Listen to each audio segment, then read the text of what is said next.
Vamos a hablar de este tema con José Hernández. Él es periodista, analista político, jefe de información de Periódico El Venezolano. Gracias, José, por estar esta noche con nosotros. Gracias. Y también está Humberto Mario. Él es ex agente de seguridad del G2 cubano. Estuvo muchos años en Venezuela, ya lo han visto antes acá. Gracias por estar con nosotros. Gracias, Humberto. Humberto Mario, ¿hace cuánto tiempo ya estás fuera de Venezuela? No, ya llevo casi 11 años.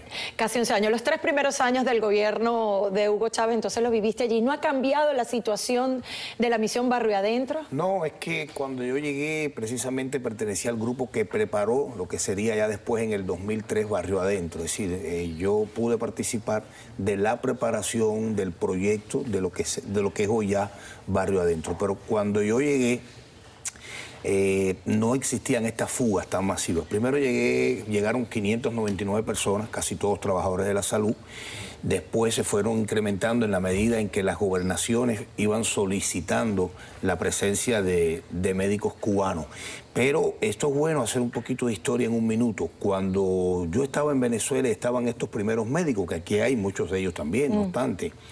Ellos se casaban con venezolanas legalmente o venezolanos para alcanzar el permiso de residencia en el exterior. Cuando Fidel se da cuenta de esto, para el relajo, como dijo él, y suspendieron, e incluso el difunto Hugo Chávez, el mandatorio le dijo a los notarios venezolanos que no podían casar a cubanos con venezolanas, ni viceversa, que no era válido ese matrimonio. Y entonces después los médicos comenzaron con otra alternativa, que fue la alternativa de fugarse, de apelar a la frontera con Colombia, de meterse en Colombia, de salir por Panamá. Eso fue muy riesgoso. Hay más de una veintena de médicos cubanos que han perdido la vida en ese intento también. Y entonces ya se enferma Fidel, toma el mando Raúl, la embajada de los Estados Unidos en Caracas le da la posibilidad a los médicos cubanos de otorgarle el parol, el famoso parol que existe, esta visa.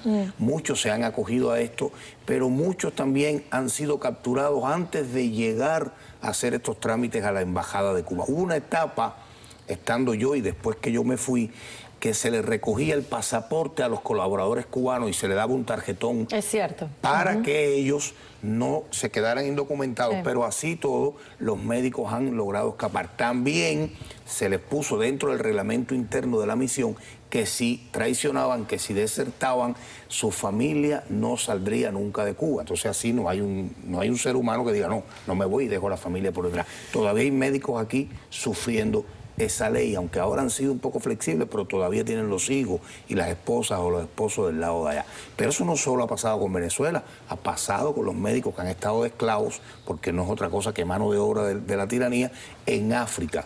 En África han sufrido eso, en África se han quedado médicos que se han puesto a trabajar en las universidades y desde La Habana, todavía no sabemos cómo, Fidel Castro los ha sacado de las universidades donde están trabajando.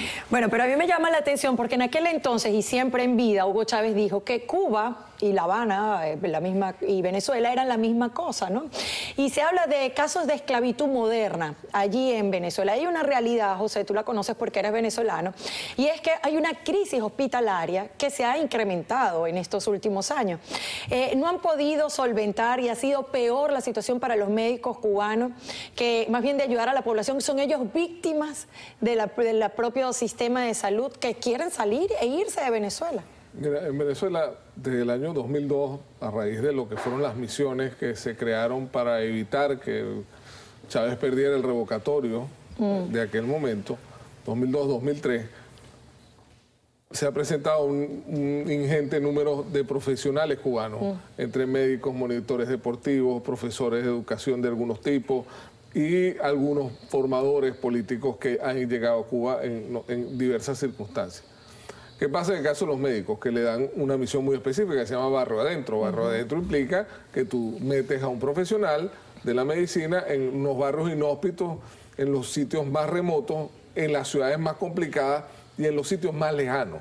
Por ejemplo, hace 6 meses la página web Juventud Rebelde publicó una serie, creo que de 6 artículos, donde muestra cómo los médicos cubanos, los monitores deportivos estaban en Isla de Todas, que es un lugar remotísimo, el lago Maracaibo, en Curiapo, que es un pueblo que queda a 6 horas de un pueblo lejísimo que se llama Tucupita, en lancha, Y te estoy hablando de misiones de más de 50 profesionales Ahí cubanos. estuve yo en metidos ahí. Tucupita. En la frontera, esa es la frontera. En el páramo de La Negra, en Mérida, en Casigualcubo, donde el calor normalmente es de 110 Del grados. otro lado del país, que es pura frontera. En Andrés Bello, en Barinas. Entonces, estás hablando de misiones gigantescas, de gente que tiene una vida muy complicada en esa zona, pues son zonas de condiciones extremas, que además no tienen derechos civiles, no se pueden casar, no tienen derecho a pasaporte, no tienen derecho a cómo movilizarse en el país.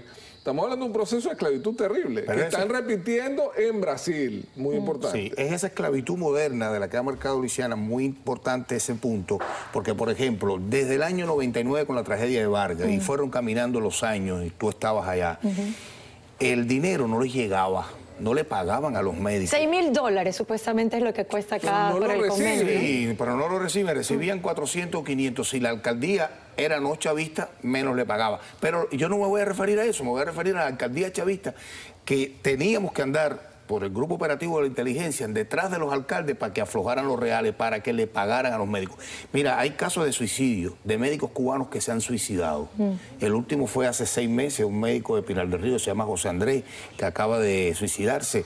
Por eso mismo, por el trabajo que estaba pasando y por la persecución que tenía. Claro, además arranca también el proceso de Vargas, la tragedia de Vargas.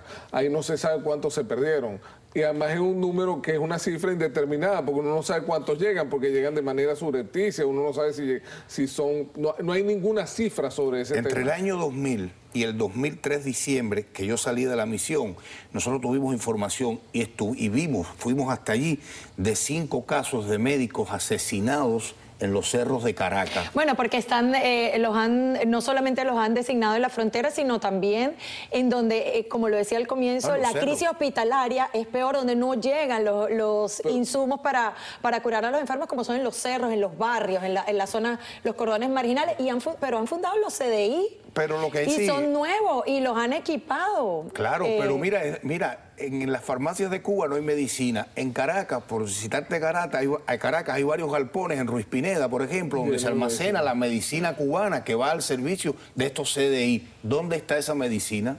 Esa medicina se ha perdido también. Ahora incluso, te voy a adelantar aquí en el programa, el ex embajador, Germán Sánchez Otero, tiene serios problemas y una de las cosas es esto que se ha perdido, estos reales que se ha perdido, junto con Osvaldo Parlá, el económico de esa misión diplomática. Ahora hay una investigación, se está iniciando una investigación porque hay mucho dinero perdido. ¿Y cuántos años pasó Germán Sánchez Otero en Venezuela?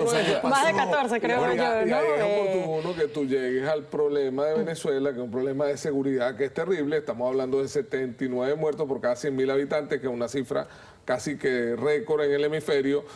Esa cifra también la sufren los cubanos que llegan a esos lugares remotos donde el narcotráfico tiene espacio y caída libre, donde ocurren problemas de banda, donde los muertos o los heridos tienen que ser suturados a última hora por un médico cubano que es el único que está ahí para poder hacerle tuvimos en Andrés Bello, en la frontera con Colombia, ahora que dicen suturado, médicos, Andrés Cordero, Pedro Luis, un grupo de médicos que yo los atendí solamente para curar a los guerrilleros colombianos. Ahí no podía ni llegar a la televisión. A ver, y eso es solamente a lo que se refiere a los profesionales de la salud. Hagamos mención aparte de otro tipo de profesionales que forman parte de este intercambio entre Venezuela y Cuba gracias a los barriles de petróleo que se envían a la isla, y hay deportistas, hay docentes, la misión Rivas, la misión Simoncito. No, Cuba ha tenido 25.000 entrenadores deportivos, 27.000 entrenadores deportivos, que han escapado, muchos de ellos están aquí también. Es decir, Estados Unidos le está dando la visa a los médicos, no se la está dando a los entrenadores, pero el entrenador ha escapado también. Hay muchos, aquí hay más de 3.000 entrenadores deportivos. Ahora, aunque tú digas, José, que ese síndrome de esclavitud moderna se repite en otros países, pudiera ser Brasil, que está recibiendo que recibió este año un gran número de médicos cubanos. De los que están acá en Estados Unidos, solo un 98% vienen de Venezuela. Es decir, es más precaria la situación en ese país que en otras regiones que reciben a estos profesionales. Claro, porque mira, no tienen condiciones para trabajar y los están obligando a hacer otras cosas. Por ejemplo, ellos han sido clave, de alguna manera, en las 19 elecciones que ha tenido el proceso venezolano. Ellos han tenido que cuidar colegios, ellos han tenido que decirle a los pacientes, si no votas por los chavistas, no tienes la medicina, no vengas el lunes. Ellos han tenido que votar también. Y han tenido que votar. Es decir, ellos han sido han participado de esa esclavitud, pero no solo como médicos, sino también como orientadores políticos. Y ellos han decepcionado, aunque lo han dicho cuando están entre cuatro paredes en su casa. Fíjate que cuando nosotros empezamos a hacer el censo para que llegaran los médicos cubanos, tuvimos que ir a hacer un censo en las casas porque el médico venía a vivir, tú recordarás, a casas de chavistas. Sí. No podía vivir en casas de antichavistas. Sí. Y en eso pasamos mucho trabajo porque la gente decía, no, yo voto por Chávez, pero yo no soy chavista. Entonces cuando te decía eso, uno decía, ese médico no lo puedo colar aquí. Bien, lo peor del caso es que el sistema de salud en Venezuela continúa en terapia intensiva, porque los médicos cubanos no están, se fueron, y los de Venezuela se han ido, no les dan trabajo y de paso no se están graduando. Y no hay dólares para los insumos. Además, hay más de 130 consultorios médicos cubanos cerrados ahora mismo. José Hernández y Huberto Mario, gracias por estar con nosotros. Ustedes, amigos, no se vayan, hacemos una pausa. Al regreso, imágenes conmovedoras en un documental de la televisión serrana de Cuba.